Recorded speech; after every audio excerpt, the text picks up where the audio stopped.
For Festergut, we're going to take a look at the tanks first. Now what tanks need to do is put the boss in the middle and tank him faced away from the raid. Whichever tank is tanking the boss is going to start receiving some stacks, okay? Those stacks increase the damage the tank does to the boss, okay? However, at 10 stacks, it will cause an explosion that's going to wipe the raid. So the other tank needs to taunt off at around 8 stacks, 7 to 8 stacks, and avoid the explosion. Second thing we're going to be talking about is positions.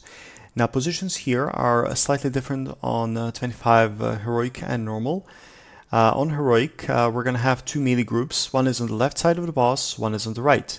Now every single melee, or whoever stands in a melee, needs to be on left side at start, okay? Every now and then we're going to possibly have to switch from left to right and from right to left and so on and so on.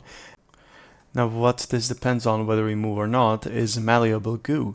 Malleable Goo is a spell that comes from Professor Pritzer's. It's a green ooze-like thing that bounces off the floor a few times, and eventually when it hits the floor it explodes. Now the spot where it's gonna hit at is marked with a green slime pool that doesn't do anything on its own, it's just a target for the Malleable Goo to hit. What you need to do is run away from there around 8 to 10 yards, otherwise if you get hit you're gonna be receiving a debuff that slows down your casting speed by 250%. If you're a healer, you basically won't be able to heal. If you're a DPS, whether melee or range, you won't be able to DPS for the next 15 seconds or so. Another thing happening throughout the whole fight is Valgas. Now that's the same debuff that we had on Rotface, except on Rotface it's only there on Heroic, and here it's there on Normal and Heroic. It does the same thing, it deals damage to you and everyone around you, and it also infects anyone who's close to you. So if you get Valgas, anyone close to you will get it as well. So please range spread here. Other than that, same as the melees, the range will have always two spots, whether it's normal or heroic. We need to stack the spores on those spots, okay? So the spores will be happening every now and then. On 25 there's 3 of them.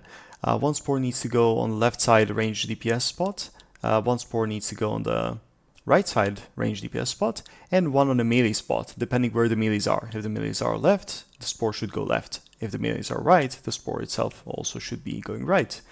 The reason we are moving with the spores and stacking on the spores, so every single person needs to stack on a spore. The reason we're stacking on spores is because they give us protection from a certain boss mechanic.